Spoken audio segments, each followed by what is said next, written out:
The joint federal and provincial government $15 billion subsidy to get a Stellantis electric vehicle battery plant built in Windsor, Ontario, is back under the spotlight today. It's a huge spending program that the government's promise will give Canadians a strong return on investment, largely through job creation. But news this weekend that more than 1,000 temporary foreign workers are currently attached to the project has Conservative leader Pierre Poilievre and provincial NDP leader Marit Stiles sounding an alarm. Mr. Poilievre, in fact, calling for an inquiry. Our front bench is back to dig into that. Sabrina Grover, Shakir Chambers, Kathleen Monk, and Laura Stone. Laura, I'll start with you. I know you've been covering this initial announcement, and there was a whole drama kind of that ensued after that with it shutting down and then another deal being arrived at. How is this one playing out in Queen's Park?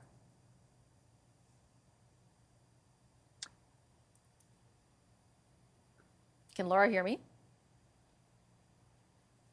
Okay, well, we'll move on. I don't know what's going on. Okay, I think for whatever reason Laura can't, so hopefully we'll get her back. Sabrina, I'll swing it over to you. Is the federal government? I mean, there's been a lot of scrutiny on this deal in the first place because it's so much money, and essentially, what is the return we're going to get on that money? You heard Marit Stiles, for example, talk about, look, if it's not going to be Canadian jobs, then someone has to answer for that. How problematic is that? Is this for both governments? So, I mean, overall, the story is just coming to light in the last couple of days, in the last 48 hours. So I think there still needs to be some time. Let the governments respond and let the information come through from Stellantis as well, right? And see what they actually have to say about this. I think the major news source right now on the number quoted is from the Windsor Police and a tweet that they put out. So correct. I think there needs to be time to actually see where this is going. It makes sense that there's going to be a couple of positions potentially filled outside of Canada. I think that happens when you have major projects like this. But as Minister Boissonnault said, a lot of these, any of the bringing in of a temporary foreign worker needs to be done by a labour market assessment. I think that this has been an opportunity for the government to come back with some real strong statements on protecting Canadian jobs and protecting Canadian workers. I think you will see that. We already saw that from Wendy Boissonnault. And I think that this is, likely still a story that's evolving. I think that the opposition leader, Pierre's reaction to this and saying that you need an inquiry, he doesn't have the full details on this, is pretty reactionary and doesn't really seem like how you would normally engage with a multinational deal like this. Laura, sorry, I think we have you back now, I assume. Sabrina mentioned the tweet that originally kind of led to the reports on this. Windsor Police posted photos of a meeting with the South Korean ambassador on social media to discuss, quote unquote, the South Korean workforce coming to our community, and then went on to talk about 1,600 South Koreans traveling to work and live in our community in 2024. How is this, my original question to you is, how is this playing out on Queen's Park? Because it is a joint venture between the Ontario government and the federal government.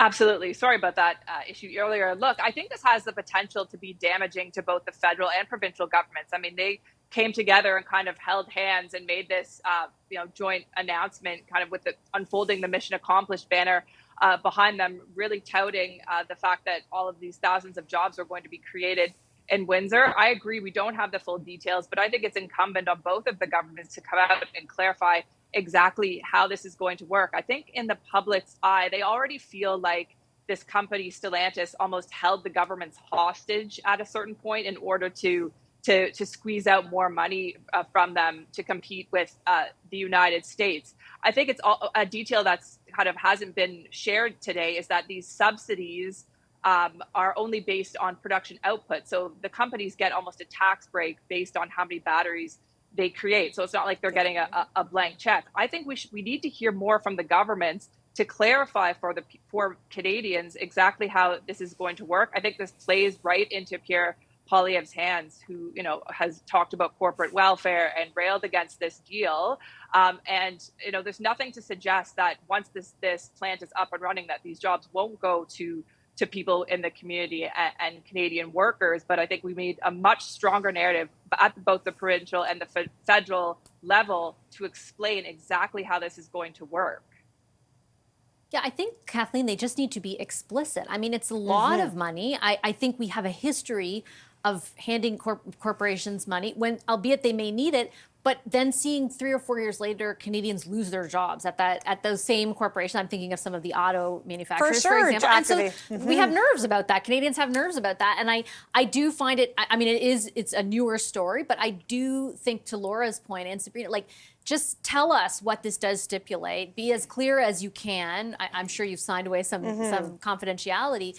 But otherwise, you risk losing public confidence, I think, in a huge, huge aspect of both the government's economic policy, economic growth policy. For sure, really. Not just public confidence in this New Deal, but the political will to back it, right? And that's the thing. And we agreed to these huge investments. It was a laudable goal because we were going to create Canadian jobs and we were going to compete against the Americans, right? And the IRA, the Inflation Reduction Act. And so that's why there was so much momentum behind this deal and the investments, both at the provincial and the federal level. But I would disagree with Sabrina on the one thing that, I mean, this story did break 4 days ago. And I think that while we might not have the details, and I give some margins, as Laura and Sabrina did, to the government to kind of get those details and facts out there, I think what doesn't need some time is the messaging. The messaging is really clear that the money and the investment is going to create Canadian jobs in largely unionized workplaces. And frankly, if there are going to be temporary foreign workers and what we call the labor market impact assessment agreements, which allows these temporary workers to come in, they have to be agreed upon by the employer and the union. So with this as a unionized workplace, there's going to be some allowances for special technical expertise to come in, potentially from South Korea, but these jobs have to go to Canadians. And Pierre Poilievre, if I was advising him, which clearly I do not, I would also take on this issue, because it is going to be a disaster if this government ends up subsidizing, frankly, foreign workers. That's not, unions generally are against the use of foreign workers, and except in exceptional circumstances. And frankly, this is where the government needs to get their messaging lined up, which is really clear: Canadian subsidies, Canadian jobs, Canadian unionized jobs. Well, you're doing it for them. That's more than they said today. That's more than they said today, Shakir. But again, like I point out, this is like, it's a very central, this idea of investing in these plants to make sure they land in Canada versus other countries is a pillar of the economic development policy, not just of the Liberal federal government, but of the Conservative provincial government. So to everyone's point, like, messaging is important around this to make sure that the taxpayers whose money you're using to get these deals are confident that it's going to the right place. Yeah, absolutely. I agree with Kathleen. I mean, the government could be a little quicker in terms of responding to this, right? I think it's always a thing with Pierre. He sees an opportunity and he attacks it, and then the government's always caught on this back foot. So what are they going to say now about this? I mean, Pierre's been pretty consistent in his thinking that we shouldn't subsidize this company to come here. I mean, we saw a PBO report a few weeks ago saying that it costs $6 billion more than they initially budgeted for these EV plants to come here, and now we're questioning the number of jobs that are going to come here. I think you look at this situation, it's not like it's 5 or 10 specially trained workers coming here to kind of guide the project forward. We're talking about literally 1,600 workers coming here, when the premise of this, the whole reason we moved forward and said, okay, we're going to give billions in subsidies, is because of local jobs. So I think ultimately the government needs to say something in some capacity about what's going on, at least in this initial phase, because the subsidies were a vulnerability and now the workers are becoming a political vulnerability. And I think in Ontario, you're seeing Vic Fedeli, the economic development minister, kind of distancing himself from this issue, saying, you know what, the federal government approves these visas. This is not my problem. Talk to the Fed. So I feel like the Liberals and Trudeau are on an island here, and the Ontario government wants nothing to do with this. That's what the provinces like to do. Look over there to that building behind me. Thanks, everyone. I appreciate the discussion. Thank you so much to our front bench, Sabrina Grover, Shakir Chambers, Kathleen Monk, and Laura Stone. Today.